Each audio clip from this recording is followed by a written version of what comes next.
So this month, the theme is fierce grace. What an interesting theme, isn't it? We don't pick those themes, by the way. We get them from the Science Mind magazine, and we just align with them so that when you're reading at home and then you come in on Sunday, that we're kind of coordinated. So today's talk is about the spiritual warrior. The spiritual warrior. So who do you think of when you hear that term, spiritual warrior? Who do you think of? Who comes to mind? What is your list of, excuse me, what is the list of people that come into your head? I think about people like Jesus, Buddha, Muhammad. I think of Moses, Lao Tzu, Rumi. I think of Paul, the gentleman who wrote most of the New Testament. We should call ourselves Paulists, not Christians. Anyway, I think of Mary Magdalene, Martin Luther, Meister Eckhart, Chardin.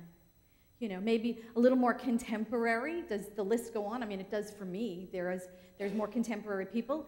When I think of spiritual warrior, I think of Clara Barton, right? Created the Red Cross. I think of Dr. Charles Drew, the African-American doctor who created the blood separating, typing, platelets separation from whole blood. Gandhi, Martin Luther King Jr. I think of Dorothea Dix, fabulous proponent for the mentally ill. Who else is on my list? Susan B. Anthony, women's suffrage. Sojourner Truth. President Lincoln, I think of Ernest Holmes. I think of Emma Curtis Hopkins, Eleanor Roosevelt, Helen Keller. Yeah, I know there's a lot of women on my list, but it's my list. Make your own. These are my spiritual warriors. What about present day spiritual warriors? People that are walking among us right now.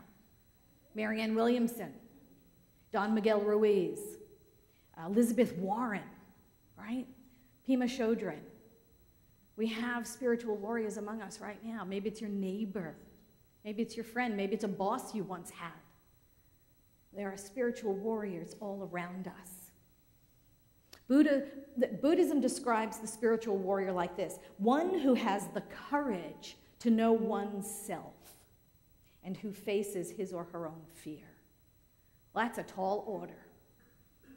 One who has the courage to know oneself and face one's own fear. Now, the dictionary describes spiritual warrior like this. It says, the spiritual warrior is a person who battles the universal enemy, self-ignorance.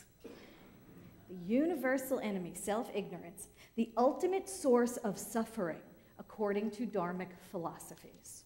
And it goes on to say this: different from many other spiritual paths which focus on individual salvation, the spiritual warrior's only complete and right practice is that which compassionately helps others with wisdom.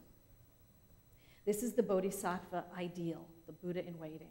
The spiritual warrior is one who resolves to attain Buddhahood in order to liberate others. Look around the room. There are spiritual warriors among us, aren't there?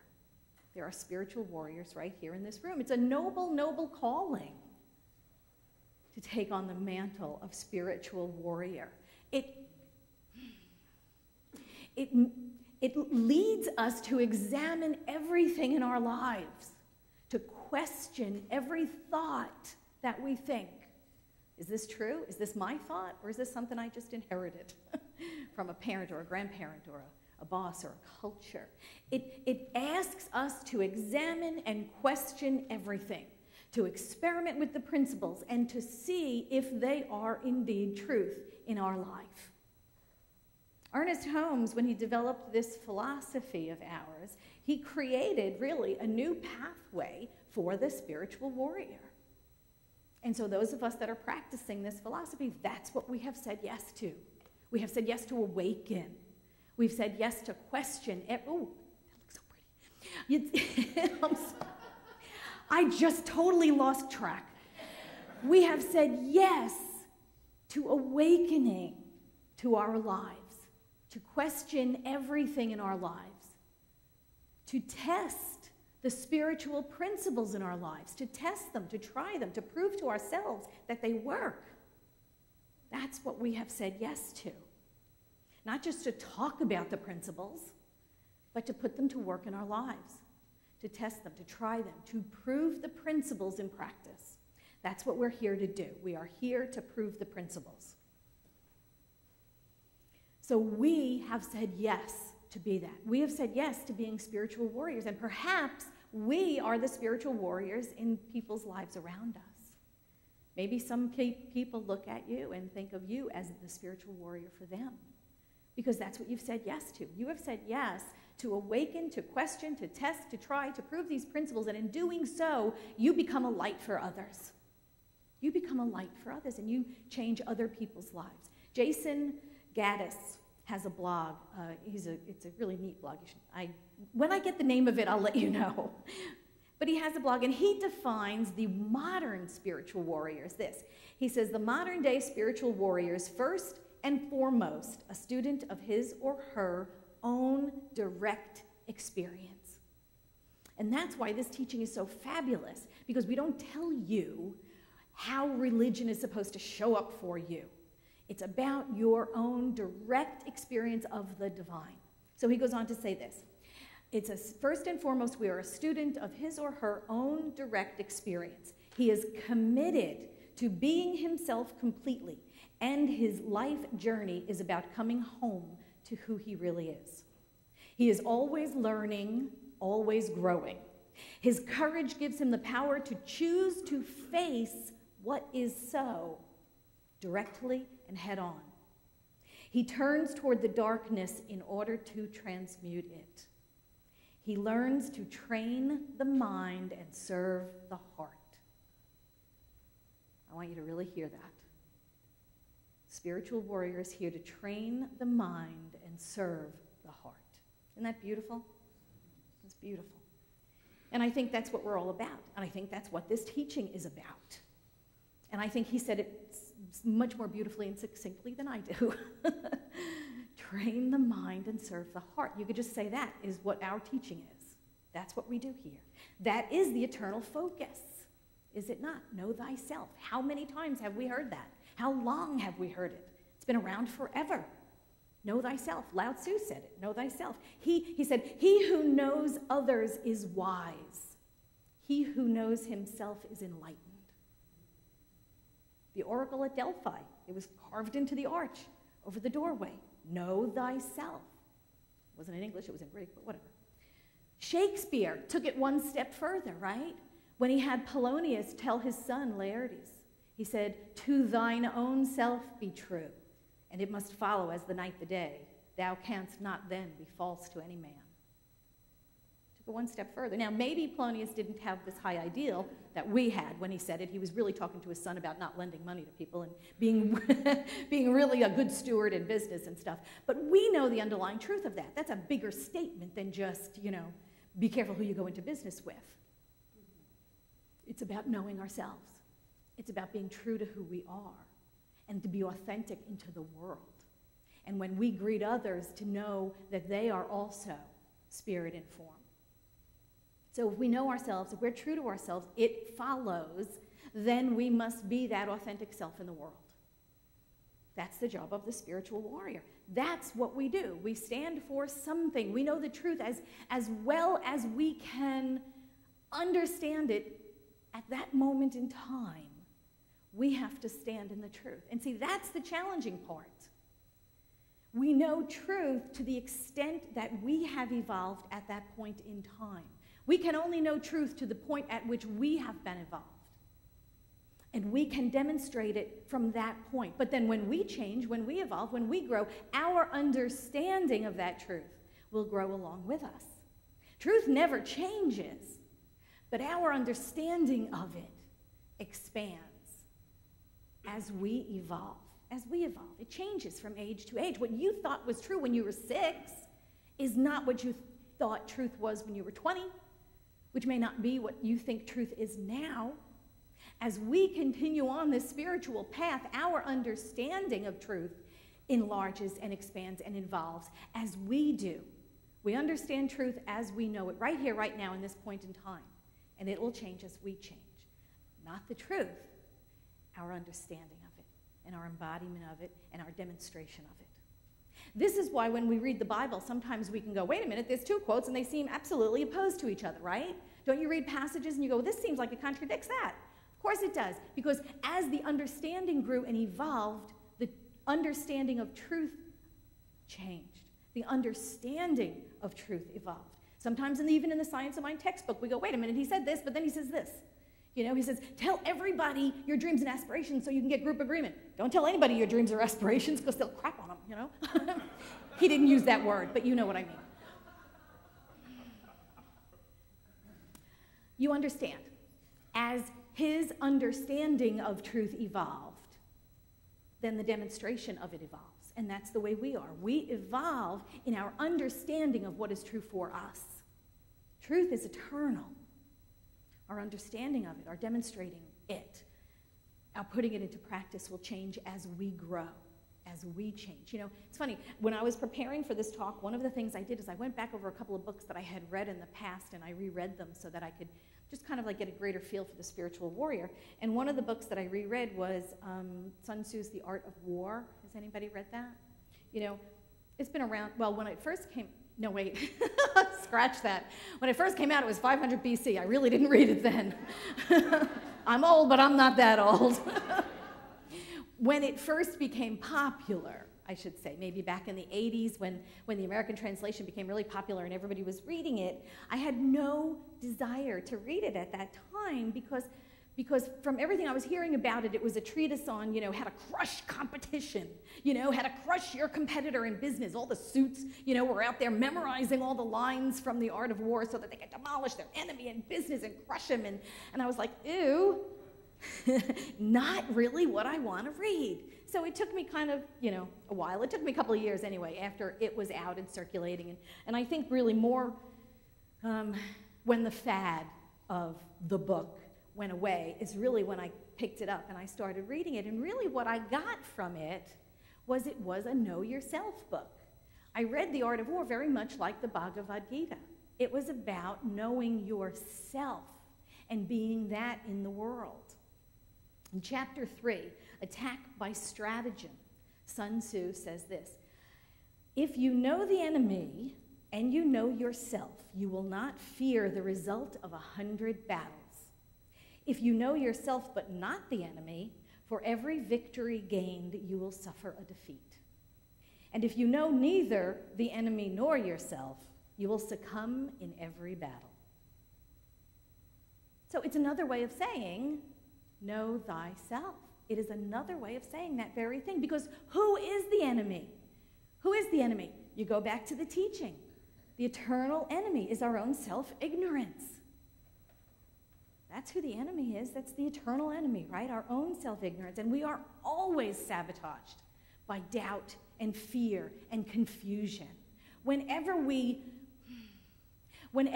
commit to a path, what is like one of the first things that come up, right? Oh my God, am I doing it right? or some version of that. Is this the right thing to do? Am I making a mistake? Am I doing the right thing? You know, on and on, right? Confusion, doubt, fear, confusion, doubt, fear. So it's not until we get clarity, this is the right thing at the right time. I'm on the right path. I'm in the right place. We sang it this morning. Wasn't it wonderful? When we make that decision and we get clarity, we can proceed purposefully, passionately, and without reservation. That's the story of the Bhagavad Gita also, right? As he looks over the battlefield, not knowing what his role is, seeing both sides of the battle, friends and family members going into war with each other, killing each other. And he stands there and he says, I have loved ones on this side, I have loved ones on that side. What can I do? I'm paralyzed. I don't know what to do. And Arjuna asks his faithful charioteer, what do I do? How do I resolve this? I've got my father and his family on this side. I've got my uncle and his family on this side. How do I make sense of this? How can I proceed? And of course, his charioteer is that beautiful blue-skinned god, Krishna. And he proceeds to tell him all about life and death, the eternality of his soul, and the temporary nature of his body. He talks to him of wonderful things. Krishna talks about faith and thoughts and deeds. Faith, thoughts, and deeds. And how they are all integral to who we are as physical beings. We are more than just our thoughts. We can come here every Sunday and we can talk about this stuff all we want. But it doesn't amount to a hill of beans if you're not out there practicing it. And it's just another self-help book. We are more than just our thoughts. We must do the deeds in order to demonstrate our beliefs. And we must proceed with power from the trust of faith, so that our works reflect that faith. That's what we're here to do. That's the job of the spiritual warrior. In James 2:14, it was said like this: "What does it profit, my brethren, if someone says he has faith but does not have works? Can faith save him? If a brother or sister is naked and destitute of daily food, and one of you says to him, 'Depart in peace, be warm and filled,' but does not give him the things that are needed for the body, what does it profit? Thus also faith by itself, if it does not have works, is dead." It's just a bunch of lip service, and we know it. We're spiritual warriors. We know it's about becoming clear and then putting that in action in our lives. I go back to Jason Geddes and his blog, "Train the mind and serve the heart." That's what we're here to do. That's the work of the spiritual warrior. And Ernest Holmes said, excuse me, in the 1938 textbook, the one we used in class, he said this: "What the world needs is spiritual conviction followed by spiritual experience. I would rather see a student of this science prove its principle than to have him repeat all the words of wisdom that have ever been uttered. It is far easier to teach the truth than it is to practice it." It is far easier to teach the truth than it is to practice it. And that's what we're here to do. That's what spiritual warriors are. We are here to practice the principles, not just talk about them on Sunday morning. I mean, it's nice that you come here and we get to talk about them on Sunday morning, but it's more than that. It's about putting the practice to work in the world. You know, we have licensed practitioners here. They go to school for years, like I said at the beginning, in the art of compassionate listening and the science of healing prayer. They become trained. They become licensed to know the truth in all situations, to know the truth even in chaos, to know the truth even when the conditions look awful. They are here, they are trained to know the truth in all situations. They're a kind of spiritual warrior too. They are here to serve us in that knowing, because we walk in those doors maybe not knowing the truth of who we are. And so we have these wonderful beings who remind us of who we are. They are here to do a service for us. It's not a practitioner country club. We don't have a practitioner sorority. They're not here, to play together. They're here to serve us. They have a higher calling. They are here to be of service, to serve us, to serve themselves, to serve the world. And in doing so, they receive. And they teach us that when we get out of our own stuff, when we get out of our own story, we are the light of the world. You feel depressed? What do? You go out and you do service to others. It makes you feel better. You feel lonely? You go out and you make a friend. You make several friends. You go join a club. You go join a book study. You go take a class. You develop friendships. Whatever we think we're lacking in our life, we go provide it to others. And then we get it back. That's the way it is. And you know what? Ernest Holmes said this. He said, we're all practitioners. We are all practitioners in our own lives. Some of us go on to get licensed. Okay, that's fine. We are all practitioners of our own lives because every single day we are affirming what is true for us. Every single day, every thought you have is affirming what you believe is true for your life. That's how it works. That's how it works. That's how we prove the principles. We keep saying over and over again, oh, I'm weak, I'm sad, I'm alone, I'm depressed, I'm not getting my needs met. Guess what? You're not. You know, you're not gonna. You're gonna whine and complain about how it's not right. That you get more of the same. We stand in our conviction and know this is the truth.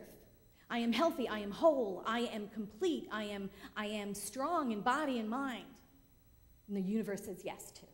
The law says yes also.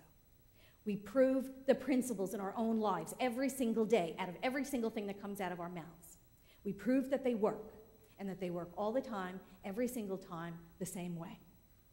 This is the work of the spiritual warrior. And if you look around this room, you will see that there is a spiritual warrior sitting next to you. And then, when you look in the mirror, you will see a spiritual warrior looking back at you. Because each one of us here, that's who we are. We know ourselves. We demonstrate the principles for ourselves. We go about doing the work in the world that reflects that knowledge, that reflects that truth. And when we know ourselves, we go out in confidence, and we go out in authenticity, and we stand in our power, and we stand in the light, and we become that for others. We become a beacon for others. And you don't need a license for that. You just need to practice the principles.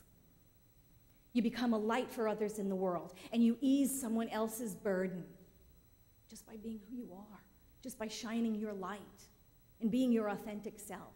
You give permission for others to shine, like Marianne Williamson said, and that is truth. And that's how we transform the world, one awakened person at a time. Faith, thoughts, beliefs, actions, deeds. Train the mind and serve the heart. Do the work of the spiritual warrior that you are. And you transform your own life, and you transform the lives of everyone around you. Thank you so much.